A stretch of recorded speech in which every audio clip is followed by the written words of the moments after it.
And hello everybody, welcome back to the channel. Before we get into today's video, make sure you do drop a like on this video and subscribe to the channel for more Celtic content. So of course we are in the middle of the January transfer window right now, and we are on the verge of signing our first player. That of course being Nicholas Kund from Rapid Vienna. The German international is set to sign for the boys. He's basically had his medical as reported by Sky Sports Scotland yesterday, and his social media team has started following Celtic on all his social media platforms. So all signs point towards him being officially announced as a Celtic player very, very soon. Maybe this evening or maybe tomorrow morning. Who knows, but it's very, very imminent. Now, of course, in the position that he plays on the park, he is a wide player that can play as a number 9 as well, but he plays predominantly on the right-hand side as like a right winger, right midfielder. And in those areas on the park, we have been kind of hit with a few injuries this season. Of course, Abada's been injured and Maida and stuff like that as well. And a player that has been filling in for us on those areas is Mikey Johnston. But today he's been told by a former Celtic player, Frank McAvenny, that he should leave the club because he's not impressed with his performances and does not think he's up to the standards of being a Celtic player. So as you can tell by the title, it says, "Got to go, the Celtic star has been told to leave the club." Now this comes from Football Insider, where Frank McAvenny spoke to them, and he said, "Mikey Johnston for me has got to go. Enough is enough for me. He's got a talent, but he's never stamped his authority and got a first team spot. It's always when people are injured, and after 7 years at the club, no."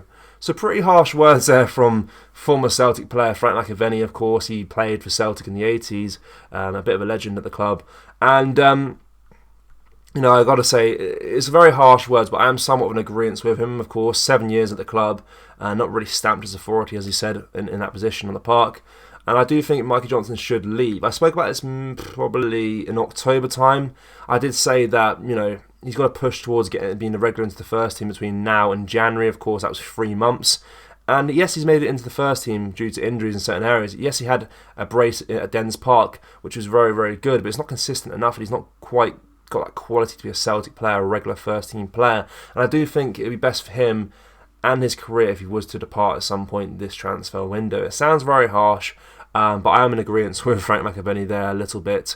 Of course, he had a mini revival, as he mentioned last month, but you know, at 24 years old, he's no longer really considered a youngster, so you can't really be as, you know, accept him with these inconsistent performances. And of course, it is his dream to be a regular, you know, Celtic player, and he wants to be at the club, of course, which is sad, obviously, that he's probably not going to be able to make it. But those dreams do look pretty dead in the water right now, unfortunately. And yeah, I am in agreement with Frank McAvenny with regards to that, but I'm very keen to know your thoughts on this kind of story, guys. It's a pretty short video for today. There's not much going on with regards to other transfer news around the club. Of course, Nicholas Kund signing. The one with Thiago Arujo's gone pretty quiet.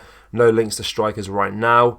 But there's one transfer that could potentially happen, not to Celtic, but there's a name being thrown around at other clubs. It's Josh Doig from Hellas Verona. Of course, he plays left back. We're in need of a left back. So the question for you guys is, first of all, what do you make of the Mikey Johnston situation? And second of all, would you guys be keen on signing Josh Doig for £4.3 million? That's the transfer fee that's been thrown around for him, because his deal to Marseille has collapsed, according to Fabrizio Romano. So guys, a couple of questions for you to answer down in the comment section below. Make sure you do drop a like on this video and subscribe to the channel for more Celtic content. Thank you, take care, bye bye.